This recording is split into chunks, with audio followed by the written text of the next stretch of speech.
முன்னால வந்துட்டான்னா முன்னாலே ஆளை சேர்த்துக்கிறோம் இருக்கு. இப்ப சேர்க்கிறோன்னு இந்த ஆளை தான் கடைசி வரைக்கும் வச்சுக்கிறேன். தலைவர்களை வச்சுட்டு நம்ம செயல்பட போறோம். மக்கள் தயாரா இருக்காங்க தொண்டனா வர்றதுக்கு. நமக்கு தலைவர்கள் தானே தேவை. அதனாலதான் நான் தலைவர்களே தயாரிக்கிறேன். ஆபீசர்ஸ் ட்ரைனிங் அதுக்கு தான் சொல்லிக்கிட்டே இருக்கிறேன். நான் பெரிய அதிகாரிகளை தான் அவங்களதான் அதிகாரிகளை தயாரிக்கிறேன். தமிழனுக்கு அதிகாரி தானே, தமிழனுக்கு எஜமானம் தேவை. ஏன்னா தமிழன் நன்றி விசுவாசத்தோடு வேலை செய்ய தயாராக இருக்கின்ற அடிமை. அவனுக்கு எஜமானம் தேவை. எந்த எஜமானம் இருந்தாலும் அவன் வேலை செய்ய தயாரா இருக்கான். எனவே நான் தமிழன்லயே எஜமானம் உண்டாக்கிட்டு இருக்கேன். தமிழனுக்கு அந்நியம் தான் எஜமானா இருக்கேன். சாமி ஐயா ஐயா ஐயரேன்னு சொல்லி யாரு காலையே விழுந்துகிட்டு இருக்கேன், என்னென்னமோ செஞ்சுக்கிட்டு இருக்கேன். தமிழனுக்கு தமிழனே வழிகாட்டணும், தலைவனாகணும் உங்களை தயாரிச்சுக்கிட்டு இருக்கேன். சன்னிதானங்களாகவும் பீடங்களாகவும் ஆதீனங்களாகவும் அமளிகையாகவும் இருக்கையாகவும் திருவடியாகவும் கனபாடிகளாகவும் தயாரிச்சுக்கிட்டு இருக்கேன். எதுக்கு தயாரிக்கிறேன்? தமிழனுக்கு தலைவன் தேவை. தமிழன் தொண்டனாத்தான் இருப்பான். என்னைக்கும் தமிழன் தலைவன் ஆக மாட்டான். நீங்க எல்லாம் தப்பி தேவைன்னு அவங்கள தலைவனாக்கினா கூட நீங்க திடீர்னு எவங்க எல்லாம் விழுந்துட்டு ஆச்சரியப்படுவேன். ஏன்னா நீ எல்லாம் தமிழன். உனக்கு அடுத்தவன் தலைவனாக்கத்தான் தெரியுமே தவிர உனக்கு தலைவனா இருக்கிறதுக்கு கட்ஸ் இருக்கிறது இல்லை, தெம்பு இருக்கிறது. ஆனா அவள் பெரியவான கால விழுவேன், தீர்ந்து போச்சு. நம்ம பெரியவன் நினைக்கிறதுக்கு உனக்கு தைரியம் இருக்கா? நான் எவ்வளவுதான் தூக்கி நிறுத்தினாலும் நீ எல்லாம் எவ்வளவு காலம் நிக்க போறது எனக்கு என்ன தெரியும்?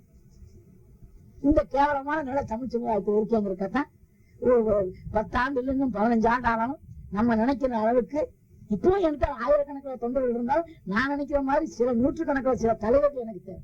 தொண்டர்கள் 100,000 என்கிட்ட இருக்காங்க. ஆனா நான் 100,000 தொண்டர்கள் வச்சு எதுவும் செய்யப்படுவேன். நூற்றுக்கணக்கான தலைவர்கள் வச்சுக்கிட்டு செய்யணும்னு நினைக்கிறேன்.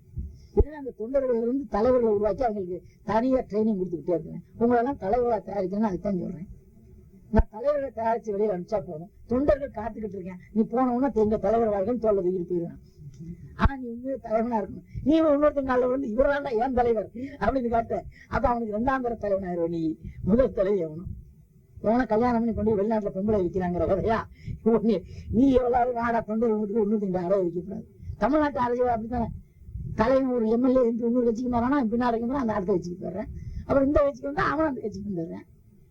அப்ப தொண்டம்பரம் தலைவன் இருக்கான். ஒரு தலைவன் இன்னொரு கட்சி மாறானா ஏண்டா மாறேன்னு தொண்டன் கேட்க மாட்டான். தலைவர் எவ்வளியோ அவ்வளியோ ஆகணும். இதுக்காக நான் உங்களை தலைவராக தயாரிச்சுக்கிட்டு இருக்கேன். நான் தனி மனிதன் வெளிப்படக்கூடாதுன்னு இன்னும் ஏன் பயப்படுறேன்? தமிழனுக்கு தான் சொல்லி தலை நிமிர்ந்து நிற்கிறது தைரியமா பெரிய ஒவ்வொரு இடத்துலையும் சொன்னாரே, தமிழனுக்கு நாதி இல்லை, நான் செய்யறேன். அவர் கல்வெட்டிலே எழுதியிருக்காரு, தமிழ் சமுதாயத்துக்கு தொண்டு செய்ய நாதி இல்லை, அதனால நான் எடுத்துக்கிட்டு செய்யறேன்னு இருக்காரு. உண்மையைத்தானே சொல்லிருக்காரு. இது எந்த தமிழனுக்கா அன்னைக்கா 7.5 கோடி பேர் சூடு சொரண உடம்புல ஏதாவது இருக்கா? இல்ல நான் தமிழனுக்கு தொண்டு செய்யப்படும் இன்னைக்கா சொல்றது. தமிழ்நாடு எத்தனை பணக்காரன் இருக்கான், எத்தனை கோடீஸ்வரன் இருக்கான், எத்தனை லட்சாதிபதி இருக்கான். சரி பண ஆசை விட்டு தமிழுக்கு தொண்டு செய்யணும் இல்லை ஒரு சொல்லி தமிழாலேயே எழுதி சம்பாதிச்ச எத்தனை எழுத்தாளர் இருக்கான், எத்தனை தமிழ் பேராசிரியர் இருக்கான், லட்சக்கணக்கில் சம்பாதிச்சுக்கிட்டு மாடி விடுறாங்க. அவன் இன்னைக்கு ஒரு கூட்டத்துக்கு கூப்பிட்டாக்க 500 ரூபா கொடுத்தா தானே வருவாங்கிறான். தமிழ் தொண்டு நம்ம சம்பாதிச்சுதான் தமிழால இனிமேல் என்னாமா போகணும்னு வரானா? பணக்காரன் ஆக ஆக ரேட்டை ஏற்றிக்கிட்டே போறேன். இப்பதான் நான் 1000 ரூபாய் குறைஞ்சு கூட்டத்துக்கு போறது இல்லைங்க. ஏன்னா பெட்ரோல் செலவாகுது மற்றதாகுதுங்கிறேன்.